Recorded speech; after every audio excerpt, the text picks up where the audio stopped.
Bonjour tout le monde. Nouvel épisode de CCAL TV. Dernier épisode, on a parlé des quelques conseils visant l'acquisition d'un nouveau chien. Aujourd'hui, j'aimerais faire un peu de pouce là-dessus puis vous parler, vous donner quelques trucs ou quelques conseils plutôt à l'arrivée d'un deuxième chien. Pour ce qui est de l'arrivée du chien, je ne veux pas être redondant, mais je vous encourage, si vous voulez, à aller voir ma capsule sur chien d'arrêt des Belles Plaines. Il y a une capsule qui parle de la hiérarchie chez le chien. Il y a une autre petite capsule qui vous parle de la cage. Puis il y en a une autre qui parle du chiot de 8 semaines à 1 an. Fait que pour ne pas être redondant, vous pourrez voir dans ces capsules-là différents éléments ou différents conseils que je donne par rapport à l'arrivée d'un nouveau chiot et sa première année. Aujourd'hui, comme je vous dis, j'aimerais vous entretenir sur l'arrivée d'un deuxième chien dans votre maison. J'aimerais démystifier tout de suite quelque chose. La notion qu'on entend souvent, ou ce qu'on entend souvent des gens dire, c'est « Ah, mon plus vieux chien va montrer à mon plus jeune comment faire, puis va montrer à mon chien comment chasser, va montrer à mon chien ce qu'il doit faire. » Ça fonctionne dans les films de Walt Disney peut-être, mais dans la vraie vie, ça ne fonctionne pas tout à fait comme ça. Vous allez vous apercevoir rapidement que quand vous rentrez un jeune chien ou un nouveau chien dans la maison, puis qu'il y a déjà un chien qui est en place, il va s'installer rapidement entre les deux chiens une notion de meneur et de mené. Donc la plupart du temps, au début, quand le chien est plus jeune, c'est le chien plus vieux qui joue le rôle de mené. Mais dépendamment des caractères des chiens, de la dominance des chiens, souvent, rapidement, le plus jeune chien va devenir le meneur et l'autre va devenir le mené. Les chiens qui vivent ensemble, qui vivent tout le temps ensemble dans la même maison, tissent des liens serrés entre eux. Vous allez vous apercevoir rapidement que les chiens, s'ils ont le choix entre un autre chien ou vous, ils vont choisir le chien. Donc, le bondage avec son autre chien dans la maison va être très fort. D'où l'importance, quand vous avez un deuxième chien, de donner du temps à vos deux chiens et surtout à votre jeune chien, votre nouveau chien. Ce que je veux dire par là, c'est quand le chien est jeune, évitez le plus possible d'aller prendre des marches ou de sortir au bois, de sortir au champ avec vos deux chiens en même temps. Vous allez vous apercevoir rapidement que le chien plus vieux va prendre du terrain et ce que l'autre va faire, il va suivre. Il va devenir un mené et l'autre va prendre la fonction de meneur pendant un certain temps, surtout quand il est jeune. Alors, ce que ça fait, c'est que le jeune chien suit tout le temps le plus vieux et tout le temps dans les baskets du plus vieux et ça minimise de beaucoup l'autonomie et l'initiative de votre jeune chiot qui doit développer. Donc, sortez-le seul. C'est sûr que c'est un peu plus de travail. On en sort un, on en sort un autre. Mais sortez votre chien seul, ça va l'aider à développer son autonomie, son esprit d'initiative. Ça va aussi l'aider beaucoup à entretenir le lien de meneur-mené avec vous.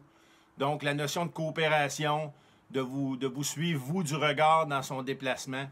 Donc, ce lien avec vous va se développer beaucoup plus fort si vous sortez seul avec votre chien que si vous sortez toujours avec le deuxième chien. Comme je vous ai dit, votre jeune chien va suivre le premier. Puis, tout ce qu'il va faire, il va prendre une situation de meneur au lieu de développer lui-même ses aptitudes.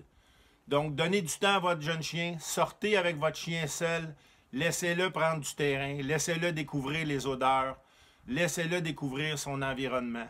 Petit conseil, laissez toujours votre jeune chien aller au bout de son nez. Donc, quand vous voyez que votre chien rentre dans une odeur, laissez-le enquêter son odeur, puis se rendre au bout de cette odeur-là. Il va commencer rapidement à discriminer des odeurs, ce qui l'intéresse, ce qui l'intéresse moins. Au niveau de la forêt, au niveau du champ, au niveau du marais, peu importe. Donc, cette complicité-là va se faire beaucoup plus rapidement entre vous et votre jeune chien que si vous sortez l'autre chien avec lui. Comme je vous dis, s'il y a le choix de suivre l'autre. Souvent, ce qu'on voit, les gens disent « Ah, quand je les rappelle, les deux viennent. » Ben, c'est sûr que les deux vont venir rapidement parce que quand vous allez rappeler votre plus vieux a du rappel, le pop va se mettre en arrière, puis il va suivre, puis il va rentrer lui aussi. Mais vous verrez, quand le chien est seul, là, ça devient une autre game. Donc, même chose, quand vous allez commencer à faire du jeu avec votre chien, avec des balles, avec des petits apportables, avec votre jeune chien, faire un peu de jeu pour stimuler le rapport, stimuler le pré-drive avec votre chien. Donnez-lui du temps seul. Donnez-lui du temps à lui. Et cette façon de procéder-là va continuer aussi quand vous allez arriver plus vieux puis vous allez arriver dans le champ. Quand vous allez entraîner votre chien, votre jeune chien, seul. Vous allez le faire se développer puis développer ses aptitudes seul. Et une fois que toutes ces aptitudes-là vont être bien développées, Puis une fois que votre chien aura développé son autonomie, son initiative, sa propre identité, ben là, le chien plus vieux, vous pourrez commencer à le dresser. Puis si vous voulez sortir à ce moment-là régulièrement avec le plus jeune et le plus vieux, vous le ferez. Ou idéalement, c'est sûr qu'au début, si vous voulez dresser, moi je recommande tout le temps, si vous êtes capable de sortir avec un chien qui n'est pas le chien, qui n'est pas votre autre chien, qui n'est pas le chien qui vit avec vous. Donc c'est plus facile pour votre jeune chien de garder son autonomie et son esprit d'entreprise que quand il sort avec le chien avec lequel il vit à tous les jours dans la maison, puis où les interactions entre les deux chiens sont plus que des interactions à l'extérieur. Donc, le lien entre les deux chiens est beaucoup plus fort. Donc, donnez du temps à votre jeune chien, sortez avec lui. C'est sûr que c'est un peu plus d'ouvrage parce que vous allez sortir 2 fois au lieu d'1 fois.